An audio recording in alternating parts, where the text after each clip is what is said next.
attending the League of Women Voters of Santa Fe County's Candidate Forum for the contested primary race for County Commissioner, District 1. I am Stephanie Schlanger. I will be the moderator.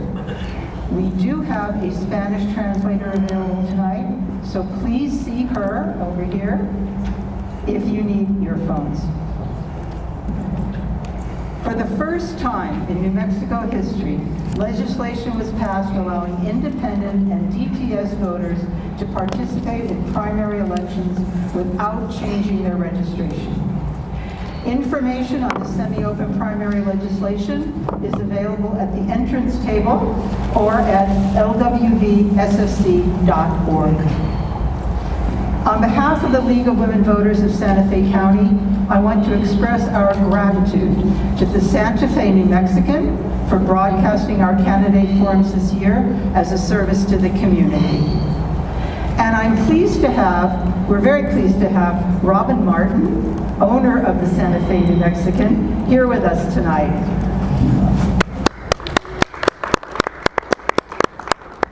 The League has also had the good fortune to work with the Pojoaque Valley Middle School for the use of this fine venue.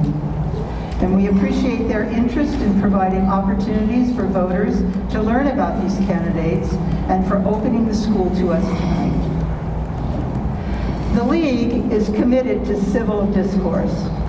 The candidates have agreed to follow the League protocols for candidate forums, including respecting the time limits for their responses, not engaging in crosstalk, being mutually respectful, courteous, constructive, and orderly, even when they disagree. The questions we ask tonight will be selected by our screening panel to focus on the issues that seem to generate the most interest to the community. Questions that are similar will be consolidated, and questions that are directed to one candidate or contain a personal attack will be eliminated. Due to time constraints, not all questions can be asked, so we invite you to stay after the forum to talk with the candidates. If you haven't already submitted your questions, you can email them to lwvsfc@gmail.com now or at any time during the forum. For those of you who are attending in person, write your questions on the 3x5 note cards that are being distributed somewhere. Good. Submit one question per note card and write legibly. Hold the card up when finished so our runners can pick it up and bring it to the podium. Our timekeeper, Mary Shrubin, is sitting in the front. When a candidate has 15 or 30 seconds left, depending on minutes assigned to the question, she will hold up a yellow warning sign. And when your time is up, she will hold up the red stop sign. And I ask you to respect that as best you can so I don't have to interrupt you. Thank you. In the interest of time, please save your applause until the end of the forum.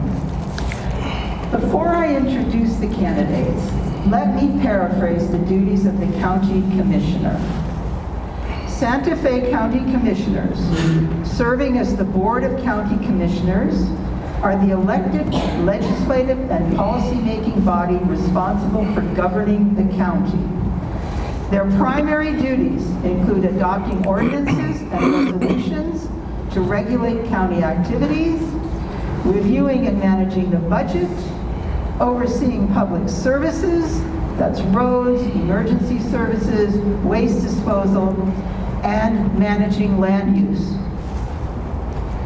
We will begin with 2-minute opening statements by the candidates and conclude with 1-minute closing statements. We will hear first from candidate Justin Green and then from candidate Henry Roybal. Mr. Green.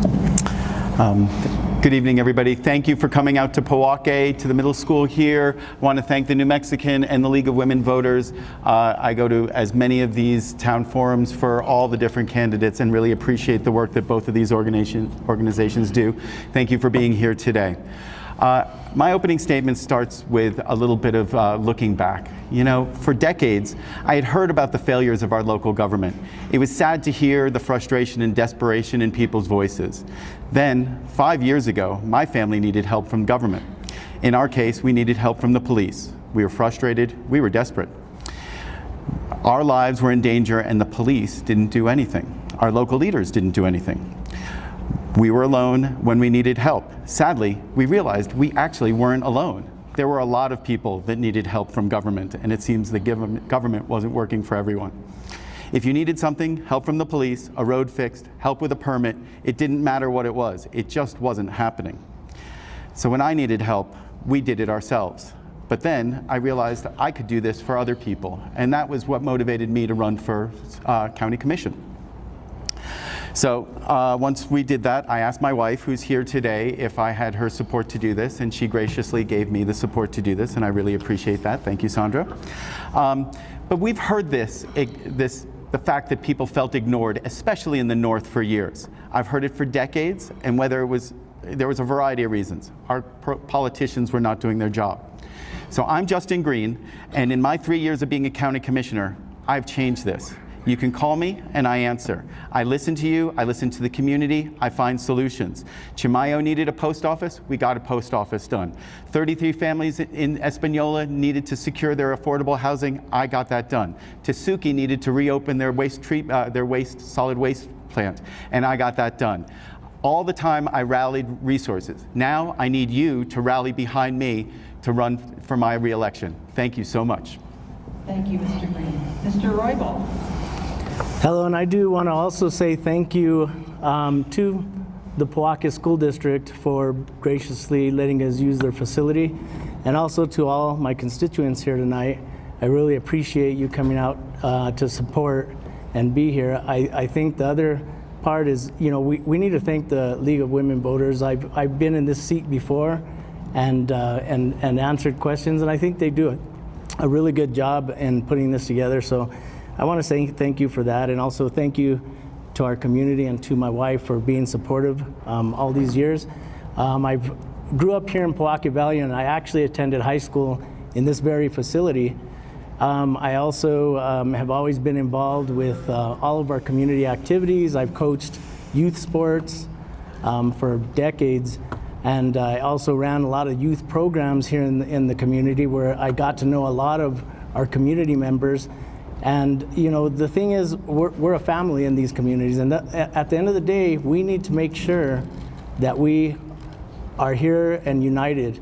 And that's one thing that I've noticed, and that I appreciate the fact that everybody here will call me and ask me different questions, whether it's about the county or BLM or even any kind of other issues, to understand even the water settlement and the road issues. I mean, there's still a lot of things that aren't where they need to be as far as our road easements, and so that's something that I'm here to work on. We got a lot of things complete during that time. We did the recreational ball field, we did the fire station, the Chupadero water system, even with the transfer station in Tesuque. Those negotiations were already in effect prior to me leaving office, and the Pueblo had already decided to reopen that. And so there's also the fire station where we got additional services so we could provide. And I think if that fire station had been opened, we wouldn't have lost the mail, our post office in Chimayo, because they would have been 3 minutes away instead of 20. Thank you. Thank you. Okay, we're going to start with our questions now, and we'll start with Mr. Green. And here is the question. What are the 3 most important things the upcoming county plan should address? So I think you're discussing the county general plan and the SLDC, the county code update. So this is another case of something that is long overdue, that previous to when I took office, this had been sitting on the back burner and nobody had prioritized it. And so 3 years ago, when I became a county commissioner, I started pushing our county to prioritize this in our in our strategic plan. And now we've started to put it on the schedule to be completed within about 30 months, 2.5 years. So this needs to work on water use, land use, of building missing middle and housing for our workforce and for our next generation families. And it needs to make walkable communities that are the type that we love about Santa Fe, but we just aren't building right now. And so our general plan is out of date, and we need to modernize it in a way that is actually, while modernizing it, is really more back to the traditions of Santa Fe and Santa Fe County and our little communities here. Thank you. And I forgot to mention that this was a 1-minute question, but you did a great job. Thank you. Mr. Roybal. Can you repeat the question? Yes. What are the 3 most important things the upcoming county plan should address? So I feel that there's a lot of things, especially the land development code, sustainable land development code. There's issues with that code that have been there for a long time. And when I was a commissioner, I asked for them to do a review and work with our realtors and also our developers in the area to see what areas needed to be fixed. A lot of, in this community, we use, as far as low or affordable housing, families give their kids or their children land, and the children develop those properties into houses and homes for them. And I think at the end of the day, we need to make sure that this land development code is actually easy enough for people to navigate or get additional resources so that we could provide help to constituents that are coming out to get these or to try and get building codes or building permits. I think there's a lot of different things as far as water resources. We need to incentivize having in some of the areas we have a lot of flooding. And if we did a retention ponds that actually percolated back into our aquifer to recharge that, those are issues that we need to look at as well, because a lot of that runoff, if we did that, we would actually kill 2 birds with 1 stone, being that we would help some of these communities that do have. Thank you, Mr. Rowe. Oh, I'm sorry. Oh, I didn't see that hers. I know. The sign matches her shirt. Okay. This next question is a 2-minute question, and we're going to start with Mr. Roybal this time. 2 minutes. What is your vision for managing growth in the county in the next 10 years? So when I was a commissioner, we worked a lot with development as far as doing TDRs when they do the transfer of development rights for a lot of large pieces of land where people know they don't want to develop. And so we look at those, and there was a great program where we did move forward and had the opportunity to work with that. But I think we need to, because a lot of the landowners and ranchers that are there don't realize they can sell their TDRs. So I think we need to do a better job communicating that, because at the end of the day, we have a lot of areas in the urban area that we need to do cluster development and where utilities already exist.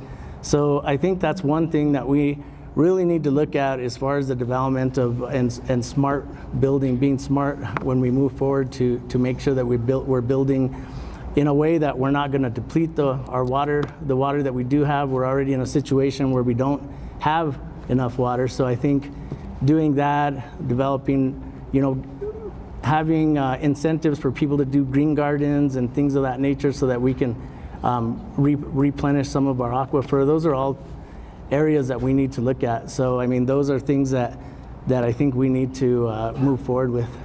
Thank you. Thank you, Mr. Roybal. Mr. Green. Thank you. My background is architecture and development, and so I understand the operations and the financing and the intricacies of development. And currently, we're building the wrong type of housing for our community. This is housing that is either second homes or too large and not affordable for our next generation families and for our workforce. And so I would focus on the revisions on the SLDC and the SGMP to be be focused on smaller homes, what is called missing middle homes, where families can afford this. And we all want to support our kids coming home and our grandkids being able to come home and live nearby us. We need to make sure that we have housing for our police, our teachers, our medical workers, and firefighters. And that is middle-class housing, and that's what the missing middle type of housing is designed for. We need to work on water is a big issue with this, and so methods to reduce the water use through our SLDC revisions and SGMP revisions. There's a variety of methods to do that. We are already starting that, but it's going to take us about 2.5 years, and that is what I'm running for re-election, to work on further detailing this in a way that makes sense and is easy for homeowners and developers to incorporate this into our housing. Lastly, I want to work on making it where the ADU, the casita, is not as penalized. Currently, the ADUs are a great solution where individual homeowners can be part of the solution and having a rental on their property, but our current code kind of penalizes folks for their ADU. So we need to change that to make ADUs easier to build. Thank you. Thank you, Mr. Green. This next question is a 1-minute question, and we're going to start with Mr. Green this time. As a county commissioner, what would be your approach to big developments like solar power and data centers? So both of these projects have become emergent issues in Santa Fe County and around New Mexico and around the country. As a county commissioner, I've started taking part in these workshops of the National Association of Counties. I've traveled to Washington, D.C. twice and gone to 2 annual conventions where we discuss data centers and large solar developments. In Santa Fe County, last summer, we had the AES project in the Rancho Viejo area. We heard 30 hours of testimony as to whether this was safe and as to whether it was beneficial for the county. And we heard the testimony, 30 hours of testimony, and we came through it and we voted 4-1 to support this. In data centers, we need regulation soon and fast to make sure that we get ahead of this. Data centers use a lot of water, but less and less. They use a lot of energy, more and more. But most importantly, there is an emergent issue with toxic sludge, because when they recycle water, some of the byproducts of that is a toxic issue, and we need to make sure our regulations protect our community with that. Thank you. Thank you, Mr. Green. Mr. Roybal. Thank you. So with solar power, I mean, it's something that I've always pushed for, and when I worked when I was a commissioner at the county, we brought a lot of initiatives forward. We did a lot of charging units for the county buildings, and also we also brought in year 1 to look at our facilities to make sure that they are meeting the criteria and they're very efficient. So solar is very important for us in New Mexico, because we have some of the best environment for solar power.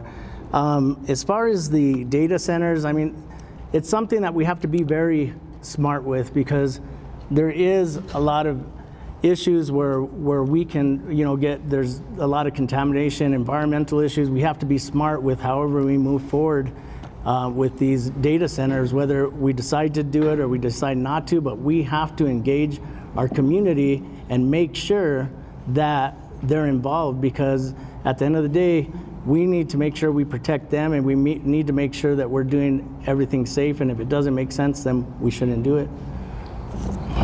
Thank you, Mr. Roybal. This is a 2-minute question, and Mr. Roybal, we will start with you this time. What would you do to increase affordable housing in the county? And are short-term rentals part of the problem? I think short-term rentals, especially when you look at predatory buying, people that are, businesses and corporations that are buying a lot of short-term rentals in our community and our state, it does cause issues. I know for a fact that there's a lot of people that invest in real estate so that they can use it as either an STR, a long-term rental, but I think they have to make the decision on how they want to support, which way they want to use it. But at the same time, if somebody has 2 or 3 STRs or long-term rentals because they want to use that to subsidize their income, and they want to use that to subsidize their retirement, then I think that that's okay, but we really need to put laws in place that do not allow for predatory buying of these properties in New Mexico. And what was the second part of that question? The second part was the short-term rentals part. And what was the first part? The first part was, what are you going to do to increase affordable housing in the county? I think that our developers should increase the percentage of affordable housing that they do in their development. I think right now the percentage that we have just isn't enough, and we need to incentivize that to our developers so that we can produce more low-income housing. I know there's a lot of apartments going up, but not everybody wants apartments. We need to have more affordable housing. There's so many of our teachers, and sometimes we have 2 people working and they still can't afford it. And then our long-term rentals, the rent is just as expensive as a mortgage, so we have to find a way to help these people so that they can increase their credit and they can actually afford to purchase a house. Thank you. Thank you so much. Mr. Green. Thank you. So I'm proud to say that Santa Fe County passed a new affordable housing plan that had taken way too many years to get passed. And as soon as I became a commissioner, we prioritized it and we passed it in our first year. That opened up different mechanisms to allow Santa Fe County to support affordable housing projects. And what has that resulted in? That's resulted in over 700 new units coming online in the next year or so that are in line with the needs of Santa Fe County.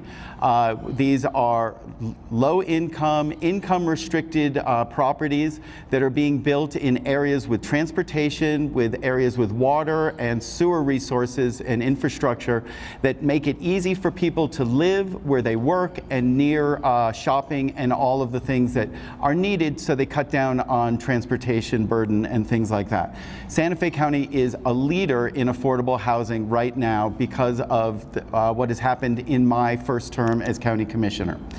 Now we need to focus on a segment that is not being addressed, and so that is in the one-bedroom segment. We currently have a list, waiting list of well over 400 people that are waiting for one-bedroom units, whereas the waiting list for people with 3- and 4-bedroom units is in the 20 to 30 unit.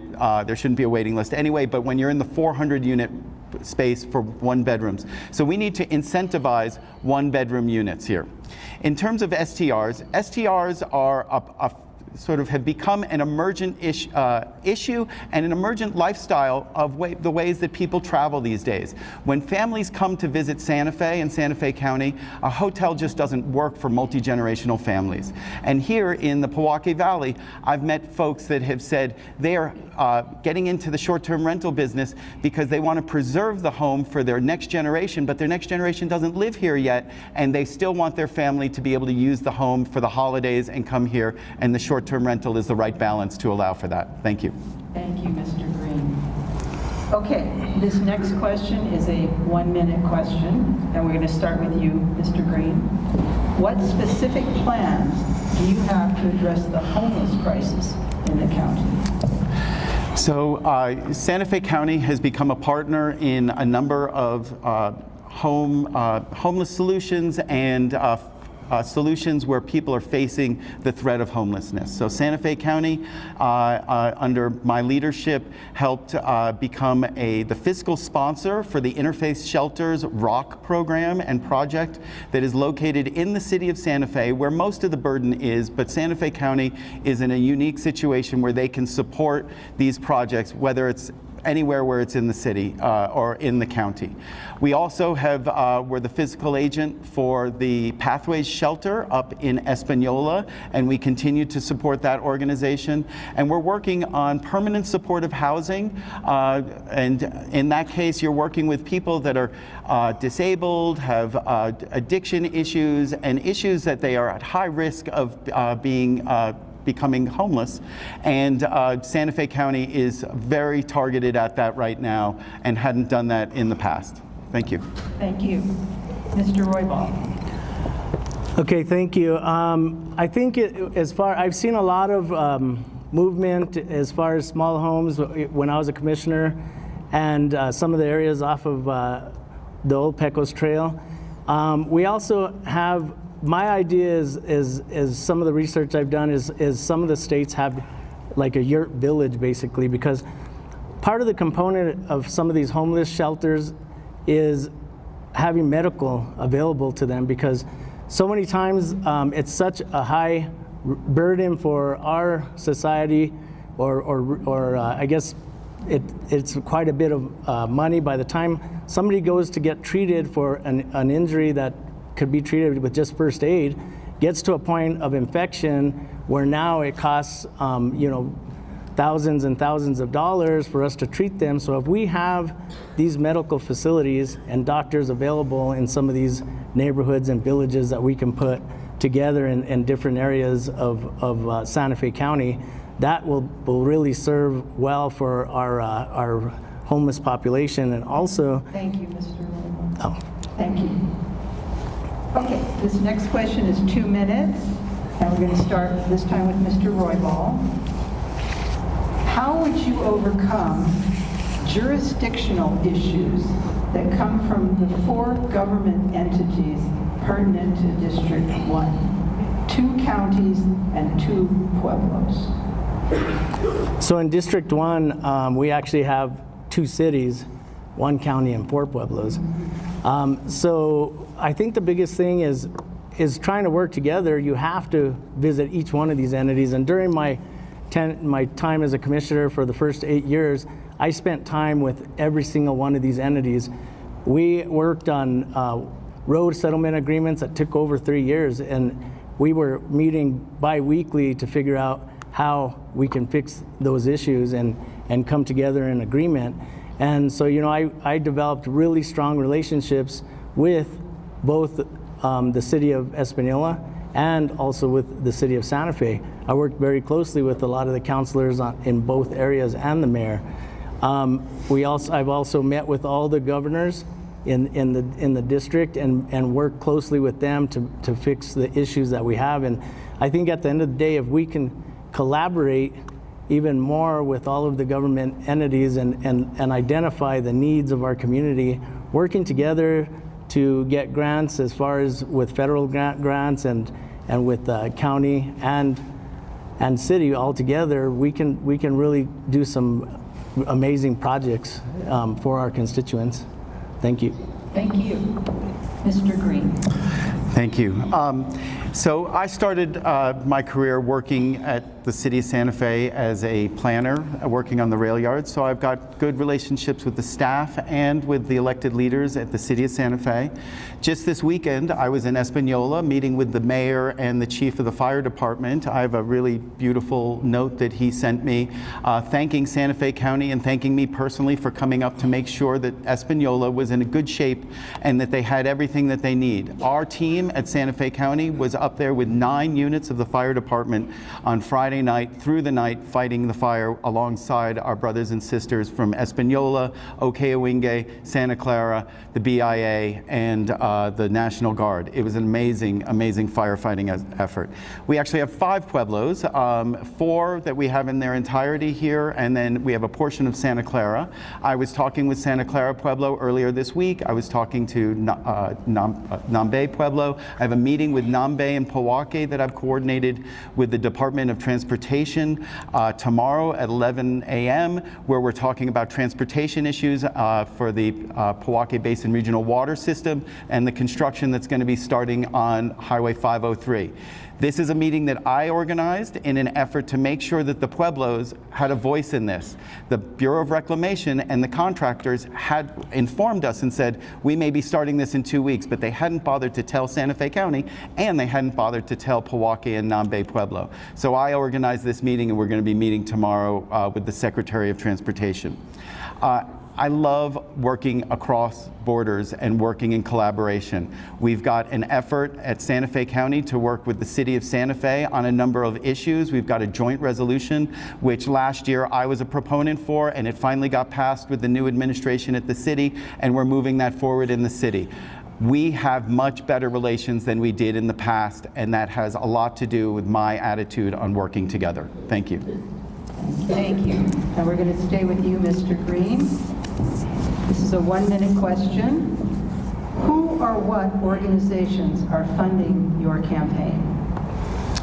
Organizations. So at this point, they've been individuals. So I don't know that I've taken any money from an organization per se, but I've received an endorsement from the Young Democrats, and some other organizations have said that they're going to be announcing endorsements in the next few weeks, but the Young Democrats didn't supply money for this.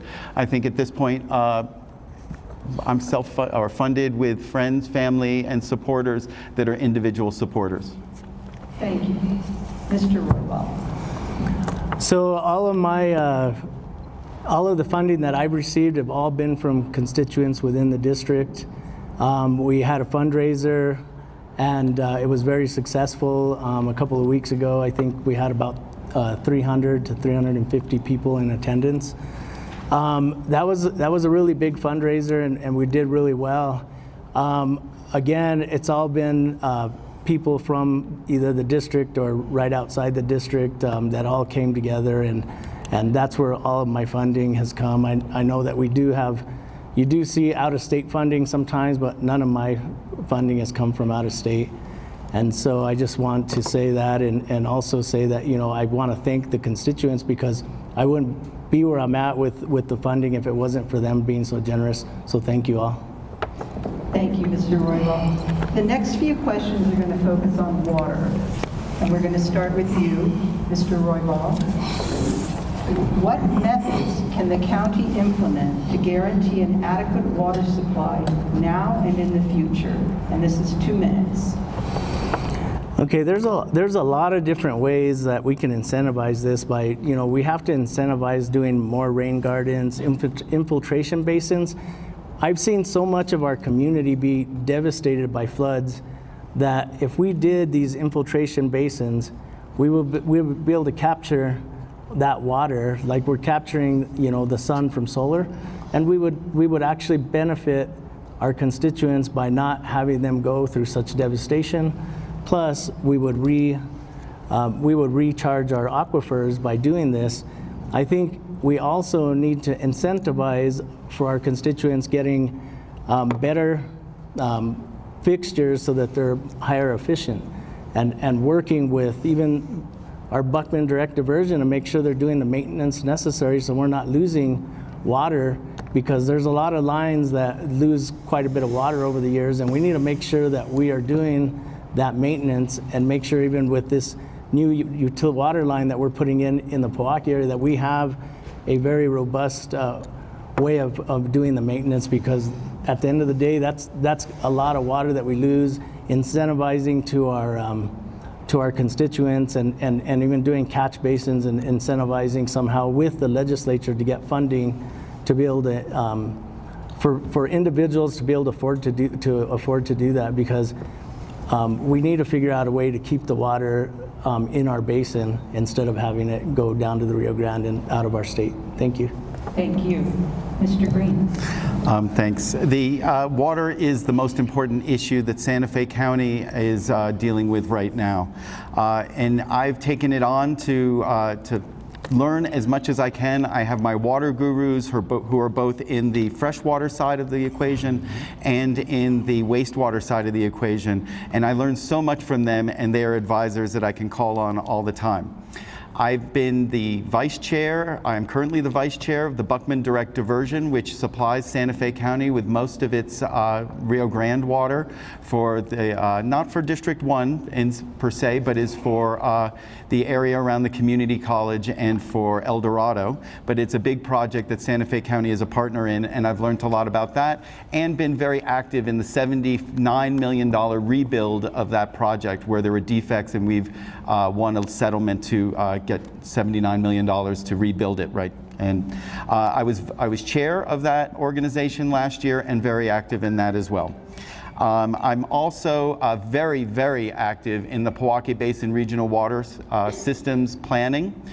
There is a Northern Tributaries 5-partner or 4-partner meeting where periodically, or for part of the meeting, Santa Fe County is invited. I have attended a bunch of those meetings, almost all of them in my 3 years of being on the board. I asked to be invited, and they said, wow, this is so nice. We've never had the attention of a county commissioner before.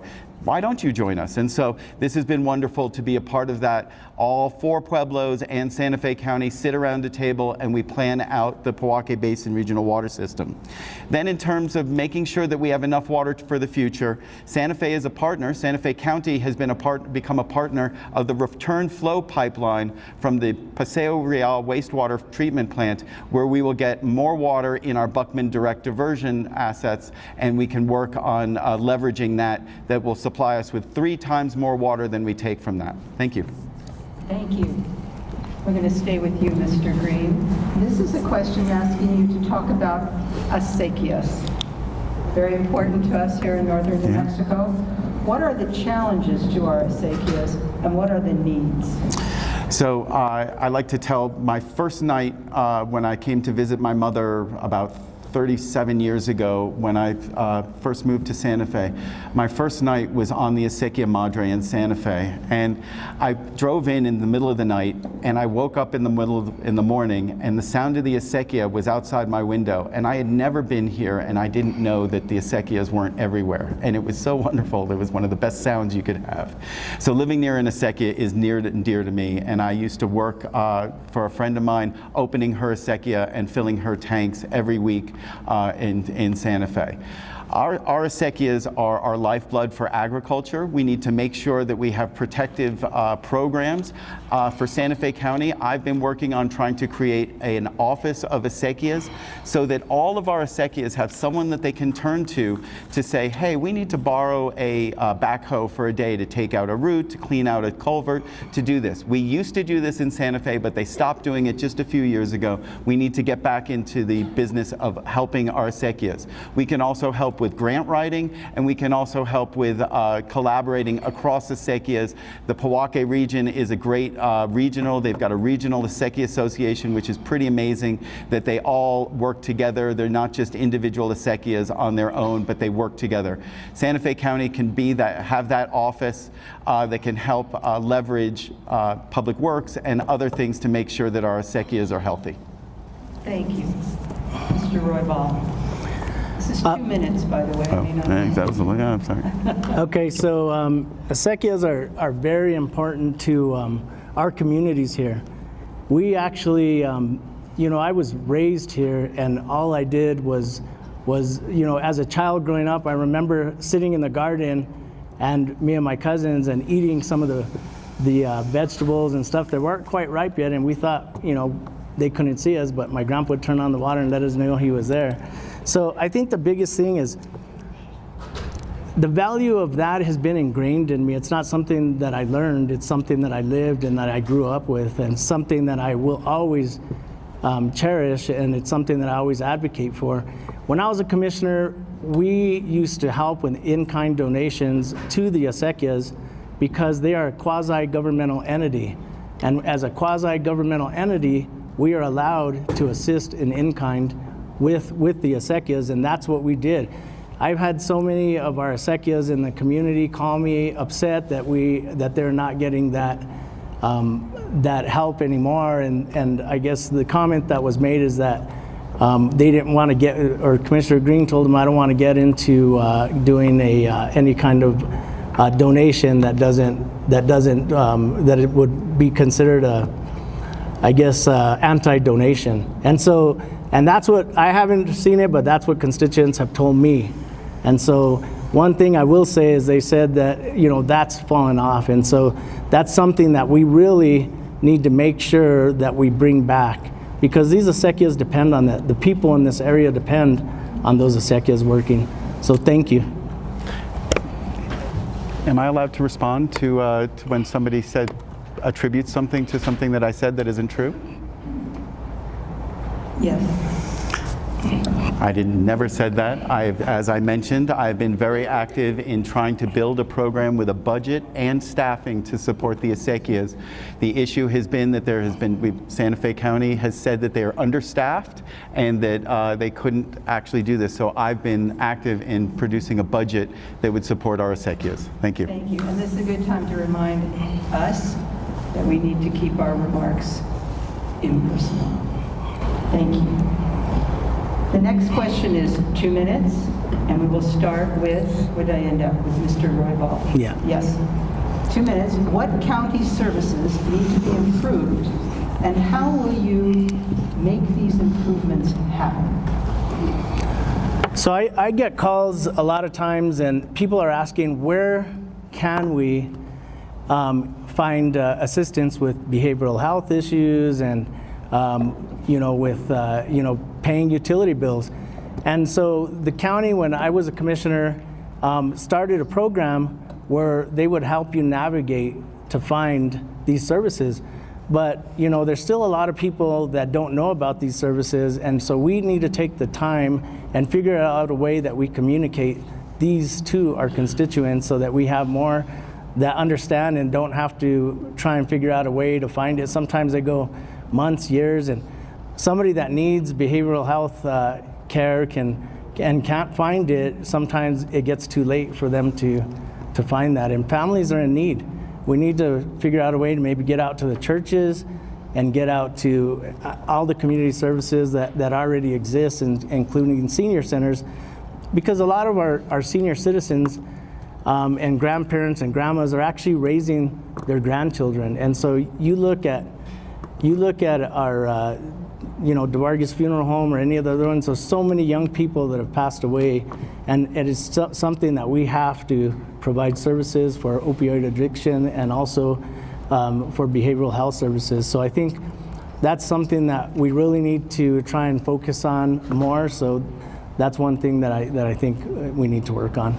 And what was the other part of that question? How will you make these things happen?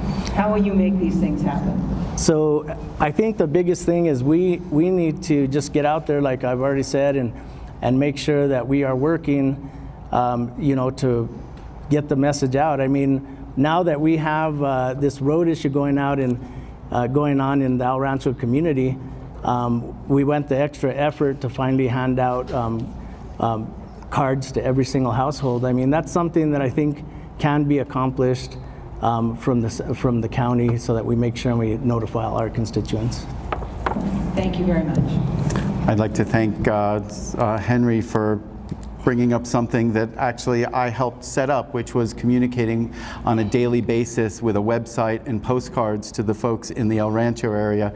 Everyone who's in the basin here, when we start doing construction work in your area, we will knock on your door 30 days before. We will send you postcards. We will send you emails. We're working on a better communication system with Santa Fe County. Partially because that was something that I thought was very important, and specifically because I thought that was very important for the Pojoaque Basin and this water project here. But other things that Santa Fe County can do and is doing is that we just invested $7 million on a new behavioral health facility for youth. This is an issue for so many of our youth in Santa Fe County, and we created a regional project that will reach as far up as Colfax County and Taos County, and our youth of the region will be able to come down to Santa Fe, and this behavioral health facility will have 8 service providers within this single one-stop shop for everybody to come in, from bereavement to crisis management to drug treatment to all of the different services that kids need to make sure that they stay healthy and can get back on their feet. This is an amazing project of Santa Fe County, and I'm very excited that we're going to be opening that in the next few months.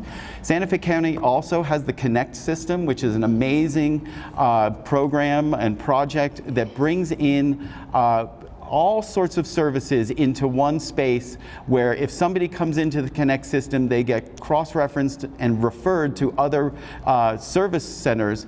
It is said that if somebody comes in for food service, they're missing 80% of the services available to them. So once they come into the Connect system, we refer them to other things, whether it's youth or senior help, medical health, housing help, you name it. We bring people in, and they come in for one thing, and they find out about all the different services that are available to them through the Connect system. Thanks. Thank you. I will stay with you, Mr. Green, and you've addressed some of this already in the previous question. This is a 2-minute question. How would you increase access to quality health care in the county? So I'm proud that Santa Fe County is a big supporter of La Familia Medical Center. We have multiple centers that Santa Fe County has been a fiscal agent for and has helped them with capital work. We've done that over the last few years, and just as recently as a couple meetings ago, it wasn't this last meeting, it was the meeting before, we had La Familia coming to us and asking for assistance on their facility over in the Agua Fria Traditional Village. That facility provides a suite of healthcare services here. It's everything. I know people that work there, I know people that get treatment over there, and they are always very impressed with the services there. They deal with reproductive health, they deal with LGBTQ, and we need to make sure that our services are for everybody in Santa Fe County. And so we should not have any discrimination, and La Familia is the program that does that the best. Up in Espanola, we've been partners with some other projects up there, and then in southern Santa Fe County, I think we have some affiliates that we work with down there. But the shining example is La Familia. Thank you. Mr. Roybal. Can you repeat that question? Yes. How would you increase access to quality health care in the county? So I would agree that La Familia does a phenomenal job, but we need to invest in other organizations like La Familia to make sure that we have enough services for our constituents. I know that I worked very closely with the Pathways Shelter with Ralph Martinez.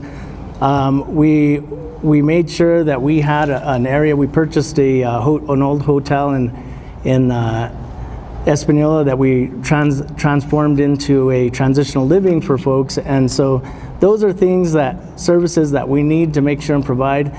And as far as healthcare, like I said, expanding La Familia and looking and working with them to get them additional funding so that we can expand those services is something that we need to work on. Thank you. Thank you. Thank you. We'll stay with you, Mr. Roybal. This is a question about high-speed internet. Is it adequate or not here in the county, and what would you do to support access to high-speed internet? So in the county, especially in this district, in the northern Santa Fe County, it absolutely is inadequate in the majority of the area here. We don't even have very good cell service in most of this area. It's something that when I left, we did one project that actually did provide a lot of high-speed internet, and it was a project in collaboration with the schools.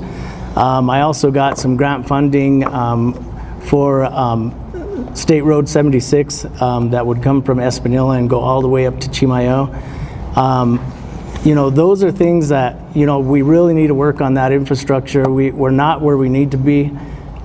We have to invest more in that. We have to work with our communities, because at the end of the day, I know what our communities need, and I know in working with them that we just haven't gotten the service that we need or the internet.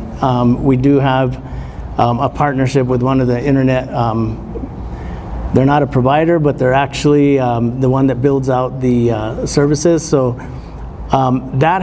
we need to work closer with them to make sure we provide that. On 76, there is resources that we need to move poles that need to go a little bit higher. They need to move those lines so that we can actually provide service. And that's something that is still not getting done. So it's something that we need to work with that service to get it done, but absolutely not. We don't have the service we need in northern Santa Fe County. Thank you. Mr. Green. Thanks. I've been working on broadband issues in the Santa Fe area since the dot-com days in 1999 and 2000, when we were just happy to get a T1 line, which would be the equivalent of a DSL line these days. And so I've been in this space for many, many years. I serve right now as the chair of the ReadyNet Board, which is a regional broadband partnership between Santa Fe County, the city of Espanola, Rio Arriba County, Los Alamos County, and 4 tribes, Okayawinge, Santa Clara, Tesuque, and Pojoaque. We are, and then to a lesser extent, Nambe is a partner now too. We are working on managing this, and we helped build the 76 corridor line that goes to Chimayo. We just lit up a new cell tower in Chimayo. It happens to be on the Rio Arriba side of the line, but it serves the Chimayo and Santa Fe County Valley over there. Additionally, I've been very, very active over the last probably 6 to 8 months with a proposal to leverage federal funding of to the order of $29 million for fiber and wireless in our entire county. It's not just for District 1, but it's for the entire county. This will include about 121 miles of new fiber and will include 16 new cell towers. And the cell towers will not only help with our cell coverage, but will help with our E911 radio systems for our fire, emergency services, and our sheriff's office. I am intimately in the middle of this issue and advocating for Santa Fe County to work with the partners. We meet with the Office of Broadband Access and Expansion at the state office. We work with a provider that both builds this and does the service here. I'm about as up to speed on this as anybody in Santa Fe County right now. Thank you. Thank you. Okay, staying with you, Mr. Green. This is a 2-minute question. How would you build a relationship with Los Alamos National Labs for future projects or others to support the entire Pojoaque Valley? So Los Alamos and National Labs in Los Alamos County really take a little bit of the excess money that they could spread around for our regional community here. And we should be working with the legislature, Los Alamos County, and the lab to find projects that they value in our area. Those can be lifestyle projects. They invested in a park up in Espanola that happens to be in Santa Fe County, and we need to get them to invest in more of those in our region here. They could help us with broadband because ReadyNet and Santa Fe County's broadband is going to be built out to service Los Alamos County, and they could throw us a bone and help us invest in broadband for our area off the hill here as well. Additionally, there's power and energy upgrades that can be done in this area that Los Alamos County runs their own utility. They could help us with some utility upgrades in this area as well. Their tax receipts that they get up there should definitely be spread amongst areas here.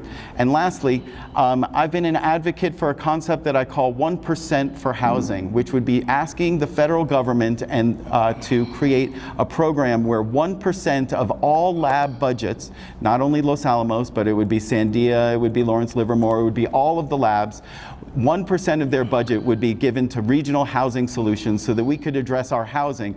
Because right now, while we love the lab on certain levels, they add so much of a cost burden to us because they inflate rents and inflate prices here. And so we need them to be part of the solution, less part of the problem.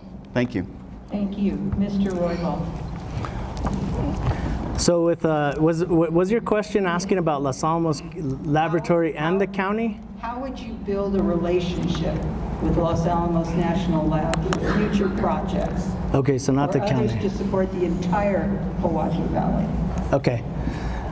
So when I was a commissioner, I met with, towards the end of my term with Los Alamos National Laboratory and some of their facility directors because they wanted to see about doing some I guess, RV parks in Santa Fe County, and they wanted, because they're gonna have specialized craft that are coming in and out for some of their projects, and so they did want a partnership with Santa Fe County, but that was towards the end of my term, and I'm not sure exactly what happened with that, but we did look at that to try and bring some of that revenue to Santa Fe County. The other thing is they did want to exchange some of the land in Los Alamos County and with Santa Fe County and either trade us other land or look at the San Juan Chama water rights, which I thought was a really good thought moving forward, but that still hasn't come forward either. So I think those are some partnerships. I know that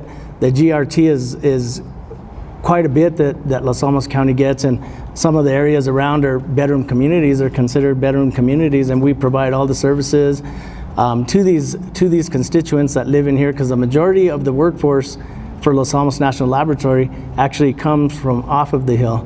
So, you know, in a study that I looked at one point, I brought forward as a commissioner when I was the chair of the Regional Coalition of Latino Communities, showed how it was detrimental to our communities, and there was a bill brought forward for a study, and I think, you know, that's something that, you know, that maybe they should look at how they can partner with our communities a little bit more to help with services and resources. Thank you.